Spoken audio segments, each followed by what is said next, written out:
Halo Sobat Kuda Indonesia, kembali lagi di channel Equinesia.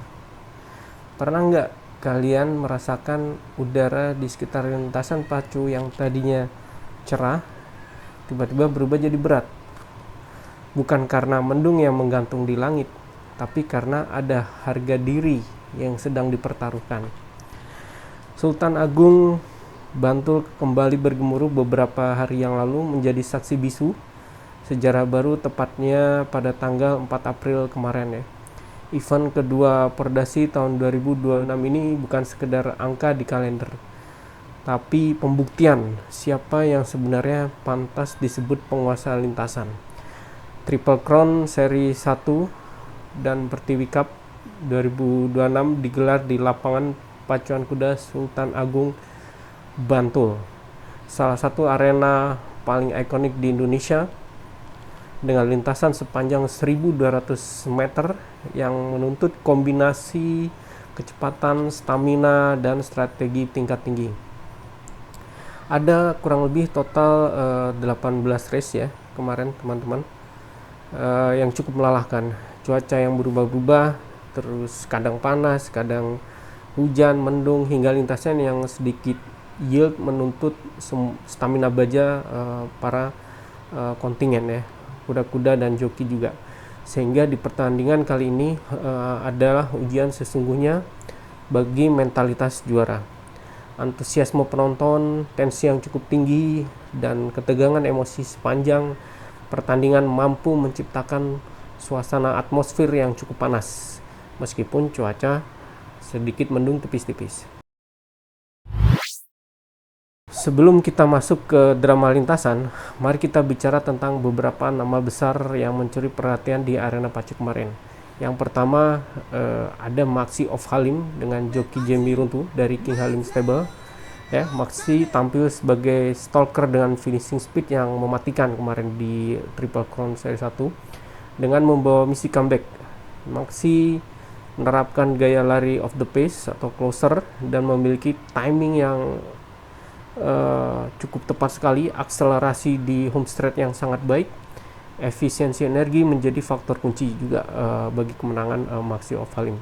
Di trek seperti Bantul dengan panjang lintasan 1.200 meter, kuda seperti Maxi sangat diuntungkan karena tidak perlu memaksakan di pace awal ya. Bisa memanfaatkan kelelahan frontrunner di 200 meter terakhir. Dan terbukti strategi ini berhasil sempurna. Lalu yang kedua ada kuda Kana Eclipse bersama joki Michael Soleran. Kana Eclipse adalah contoh klasik ya teman-teman, kecil, ringan, tapi sangat eksplosif. Nah, meskipun posturnya tergolong kecil dibanding kuda-kuda yang lain, namun jangan tertipu, small but deadly. Dengan rekor-rekor kemenangan sebelumnya, ia punya power to weight ratio yang luar biasa. Ia adalah tipikal frontrunner yang cukup disiplin menjaga ritme di lintasan yang cenderung basah seperti di Bantul kemarin. Namun di lintasan yielding, stalker punya risiko besar ya. Energi cepat terkuras karena trek berat dan lebih rentan disalip di fase-fase akhir. Dan itulah yang terjadi karena sempat leading memimpin di depan starting gate, tapi tidak mampu menahan serangan Maxi of Halim di lintasan 200 meter terakhir. Yang ketiga nih teman-teman, antara kuda Nara Eclipse atau Fiona of Halim. Dua-duanya ini memiliki potensi dan chance yang cukup besar sebenarnya di pertandingan kemarin. Ada Nara Eclipse adalah ratu dari Jawa Tengah yang diprediksi akan mendominasi Pertiwi Cup. Sebagai front runner, Nara punya tugas berat. Bisakah ia menjaga nafas di lintasan yang agak kering cenderung basah ini hingga garis finish, ataukah Fiona of Halim dengan gaya stalkernya yang akan mampu mengkonversi kesempatan menjadi sebuah kemenangan? Nah, mari kita coba masuk ke jantung pertandingan. Balapan dibuka dengan race pertama ya, kelas F 1000 meter, tanpa kehadiran kuda kasmaran Hercules membuktikan kelasnya. Persaingan dengan sinarengan sangat tipis, won by nose. Hercules mengambil posisi stalking di belakang Falling in Love sebelum meledak di home stretch 100 meter akhir dan berhasil mengamankan podium 1.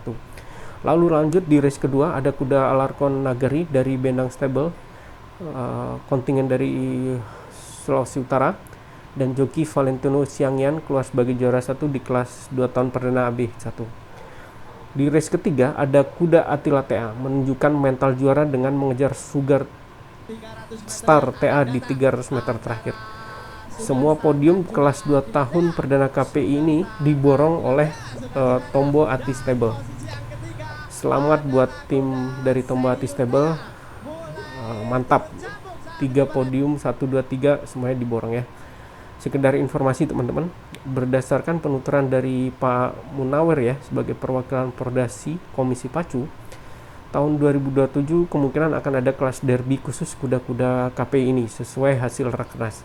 Nah, ini akan sangat menarik karena kuda-kuda Pacu Indonesia akan punya chance dan panggung derby sendiri nantinya.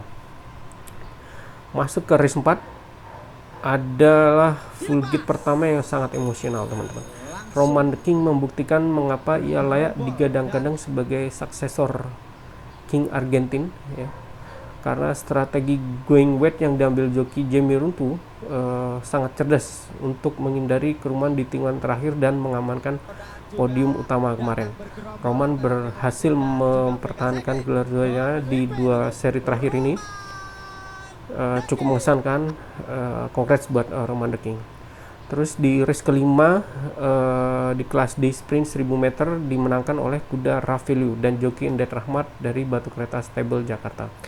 Ravelio sempat tancap gas di backstretch kurang lebih 100 meter terakhir meskipun sempat terlambat ketika open gate dan dalam posisi box in ya, dihempit oleh kuda-kuda lain. Lalu lanjut di race ke-6 kelas C sprint 1100 meter ada kuda Celeng Manis dari Suramadu Stable yang sempat menang tipis atas lawannya Santana Rembulan. Di race ke-7 teman-teman ada kelas terbuka sprint 1300 meter. Di sini merupakan ajang pembuktian antara Dominator versus War Kudeta. Nah, sekali lagi Dominator menunjukkan dominasinya sebagai the real sprinter. Ini rematch terbaik yang ditunjukkan oleh Dominator. War Kudeta yang sempat start di belakang ya, berhasil mengambil alih posisi dan finish sebagai runner up dengan menerapkan strategi of the pace. Cukup mengesankan dan mengejutkan juga sih si War Kudeta ini. Lanjut di race ke-8 kelas D 1400 meter ya. Dimenangkan kemarin oleh Lady Baharna dari Redstone Stable. Di race ke-9 dan 10, nah, keturunan pejantan Dubai Choice kemarin mendominasi, berhasil mengalahkan lawan-lawannya ya. Persaingan di kelas 3 tahun remaja divisi 2 ada kuda Askara, dan kelas 3 tahun remaja divisi 1 ada kuda Saga Serumpun. Dua-duanya adalah anak pejantan Dubai Choice. Mantap Dubai Choice ya. Pada race ke-12 hampir terjadi sebuah insiden ya, di mana awalnya kuda Paco dan Whitney dari Eclipse Stable sempat memimpin dari starting gate. Kuda-kuda seperti Albar GDM dan Kartika Mning saling mengatur strategi dan menunjukkan perlawanan. Drama terjadi ketika home straight menjelang garis finish nih teman-teman. Menarik, ada usaha ya, interference dari Kartika Mning dengan joki Valentino Wongkar untuk cutting blocks atau istilahnya menutup jalur Paco Eclipse dengan joki Michael Soleran. Nah, di sini kebijakan dan fairness Dewan Steward atau Dewan Juri dipertaruhkan.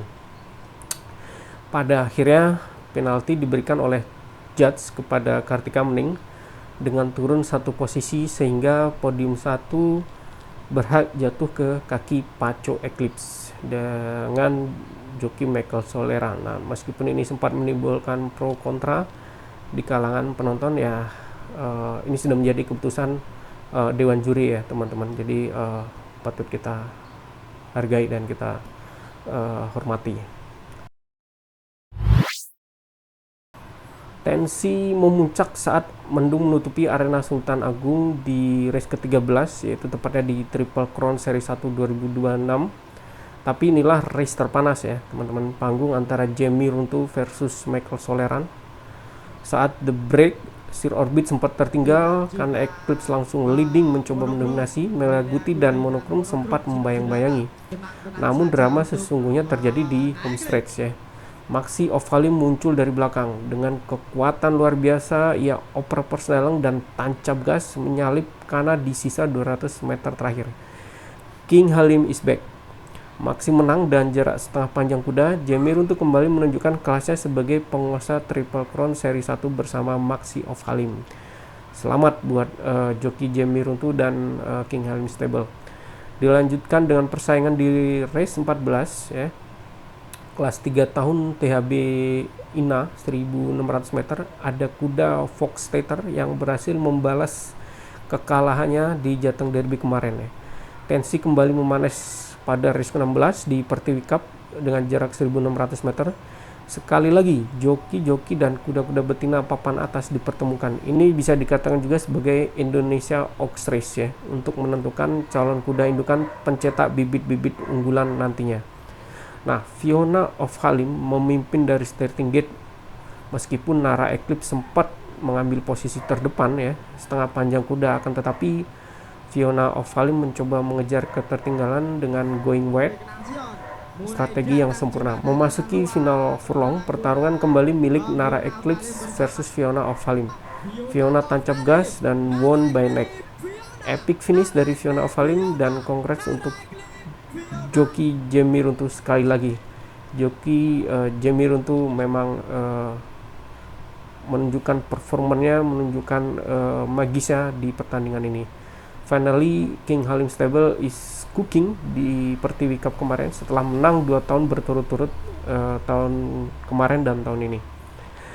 Nah, di race 18 merupakan laga pamungkas ya, sekaligus penentu siapa penguasa lintasan jarak jauh. Di pertandingan ini stamina diuji. Triple SS sempat leading dari starting gate dan dibayang-bayangi oleh kuda Romantic Spartan dan Princess Gavi yang mengatur strategi di posisi on the rail untuk memberikan perlawanan.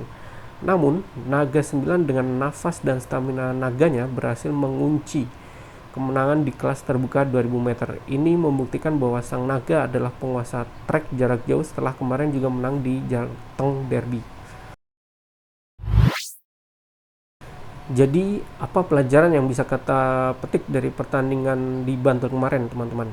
Yang pertama, kalau saya lihat ya, ada faktor keturunan. Kita harus akui, anak-anak dari Dubai Choice mendominasi secara statistik di beberapa kelas. Mereka punya adaptasi yang baik pada kondisi lapangan yield yang seperti di Bantul kemarin.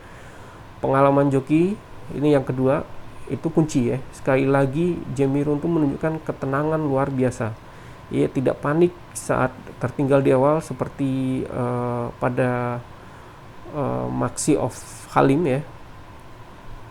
Dia bisa berkolaborasi dengan Maxi of Halim, dia bisa menjaga tempo ya kan, tidak panik dan mengontrol ritme dan tahu persis kapan harus mengoper snelling untuk tancap gas. Performa King Halim Stable memang sempat dipertanyakan kemarin di Jateng Derby ya.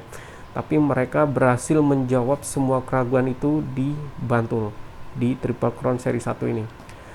Nah, sedikit evaluasi untuk kuda-kuda seperti Shambakas, Sir Orbit, atau Danantara ya. Kalau saya lihat performa kali ini mungkin berada di bawah ekspektasi. Danantara yang sempat bersinar di Jateng Derby kemarin tampak kesulitan dengan kondisi lintasan Bantul yang berat. Nah, stamina di 400 meter terakhir menjadi PR besar bagi pelatih-pelatih mereka ya. Kita juga lihat drama di race ke-12 di mana sportivitas diuji lewat insiden cutting block Kartika Mening ya. Nah, ini yang menarik ya. Ini juga yang bikin pacuan kuda selalu punya cerita masing-masing dan bisa memberikan magnet ya bagi para penggemar atau para audiens. Jadi nggak cuma soal fisik, tapi soal etika di atas pelana juga penting, teman-teman. Ini adalah momen krusial yang bisa memberikan kita pelajaran juga, di mana kebijakan Dewan Stewart diuji untuk menjaga sportivitas pacuan Indonesia. Nah, jika mengadopsi sebenarnya pada aturan IFHA atau IFHA, ya, International Federation of Horse Racing Authorities. Jadi di lintasan lurus ya, menuju finish atau home stretch, setiap kuda wajib mempertahankan jalur lurusnya. Nah, ini mungkin sebagai landasan utamanya. Jadi ketika jarak lurus, kuda itu sebenarnya wajib mempertahankan tracknya atau posisinya. Kuda diperbolehkan pindah jalur ya, atau berganti track ya, jika ia unggul minimal 2 panjang kuda ya, 2 clear lengths di depan kuda yang akan dipotong. Nah, jika let's say contoh kuda A memotong jalur kuda B, sehingga kuda B harus melakukan checking atau si joki itu sampai menarik kendali gitu ya, kehilangan momentum atau hampir terjatuh, maka ini adalah sebuah pelanggaran ya menurut regulasi atau peraturan dari EFHA. Nah, ada 2 jenis hukuman utama biasanya yang akan mempengaruhi hasil pertandingan jika terjadi interference atau gangguan. Yang pertama itu ada demotion. Nah, biasanya juri akan bertanya ya, seandainya tidak ada gangguan, apakah kuda B akan mengalahkan kuda A? Jika jawabannya iya, maka kuda A akan diturunkan posisinya tepat di belakang kuda B. Itu namanya demotion. Terus ada diskualifikasi. Jika misalnya tindakan kuda A dianggap sangat berbahaya, misal menyebabkan kuda B jatuh atau membahayakan nyawa joki, kuda A bisa didiskualifikasi total dari daftar pemenang dan tidak mendapatkan hadiah apapun, dan akan diberikan sanksi kepada joki yang bersangkutan ya tentunya. Nah, ada beberapa klasifikasi pelanggaran yang biasa dijatuhkan, antara lain contohnya ada careless riding ya bahasanya. Ini biasanya joki kurang waspada sehingga kuda bergeser jalur. Ini sanksinya ringan sampai menengah. Ada reckless riding. Joki tahu ada kuda lain tapi tetap memotong jalur kuda tersebut. Nah, ini masuk kategori sanksi berat. Dan yang terakhir ada dangerous riding ya. Jadi sangat berbahaya. Tindakan sengaja yang membahayakan keselamatan. Nah, ini sanksinya biasanya maksimal. Nah, hasil pertandingan kemarin mengubah peta kekuatan menuju seri 2 teman-teman. Sumatera Barat menunjukkan taringnya di kelas remaja. Terus Sulawesi Utara makin konsisten juga. Jawa Barat dan Jawa Tengah tetap dominan ya kalau kita lihat. Dan tentunya daerah-daerah lain juga semakin bermunculan, baik dari Nusa Tenggara, terus dari Jakarta dan sebagainya. Stable di Jawa maupun luar Jawa semakin berani menunjukkan performanya, menunjukkan kemampuannya masing-masing dan kekuatannya. Nah, ini menjadi catatan kita nanti untuk race berikutnya ya. Jadi tetap harus prepare dan waspada bagi para juara atau stable papan atas. Jangan jumawa terlebih dahulu karena ini masih awal tahun ya. Nah, Naga 9 juga sudah membuktikan nafas naganya di jarak 2000 meter. Ini udah 2 kali dia menang, kemarin di Jateng Derby, sekarang di Triple Crown Seri 1 juga dia menunjukkan lah siapa penguasa jarak jauh di 2000 meter. Triple Crown Seri 1 dan Pertiwi Cup 2026 juga membuktikan satu hal, bahwa balapan bukan hanya soal kecepatan, tapi soal strategi, timing, dan mental juara, teman-teman. Dengan kemenangan Maxi dan Fiona O'Falim, peta persaingan semakin panas. Seri berikutnya akan jauh lebih unpredictable, saya rasa. Nah, kira-kira bagaimana menurut kalian? Apakah kemenangan Maxi O'Falim sudah kalian prediksi? Apakah dinasti Dubai Choice akan terus berlanjut ya di seri-seri berikutnya?